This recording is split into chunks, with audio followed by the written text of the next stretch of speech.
E10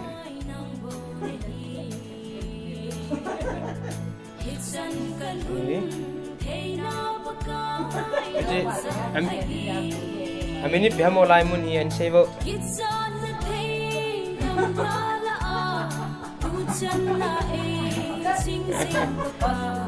Anu lin pilih saya anu lin pilih saya no amin ni.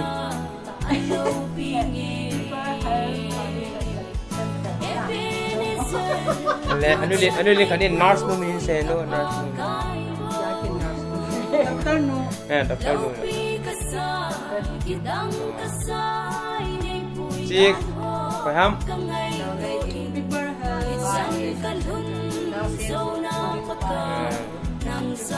Cik, apa ini? Apa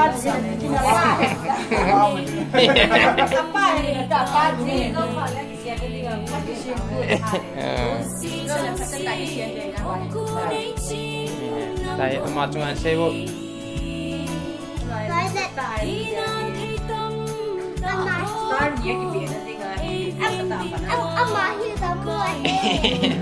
Oh, promotion start ni biar nanti oh, ya saya yang mula dengar baret ni dah ni.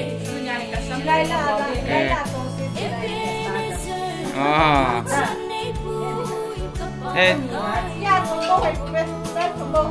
Poi amahi kat ni red mak amu red kat pihak siapa aja nak cuba. Di sini. Tunin paten bahasa lanau kan ni dia tadi tu kan sawe. Bahasa lanau pin nak kipai nak kipa loham.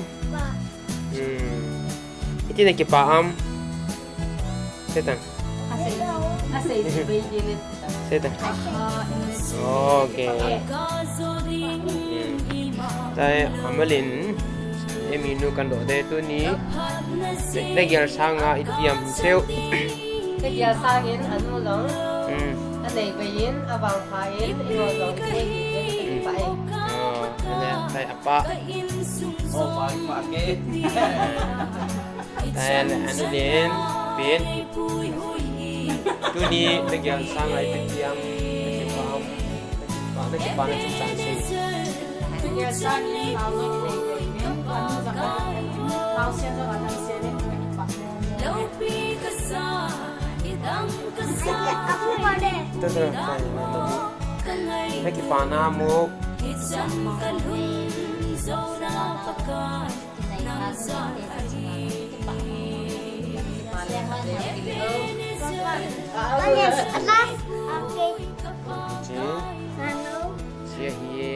Dunia anu ni apa le bao cho nó bùi bị chú chi ye.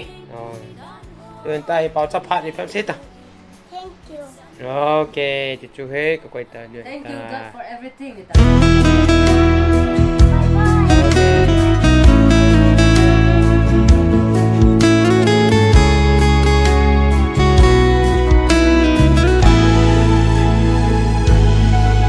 Hạt thế na dinh ní nâu à hung số kít in pa cai mèo hoi na an lăng e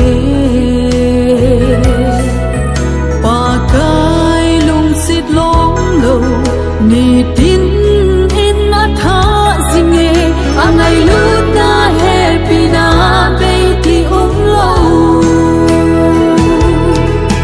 kan sakau na paten va chai sin na sakau lam sa ha thei na hin bo pa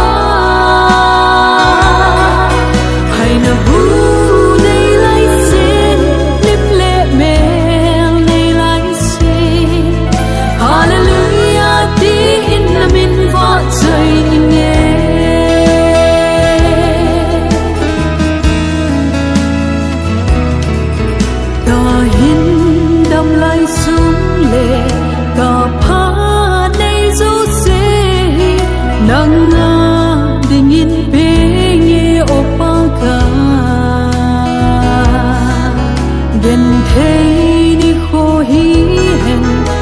Panop ni hi som le nung chon po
sáng sinh in nhé gần và cái mi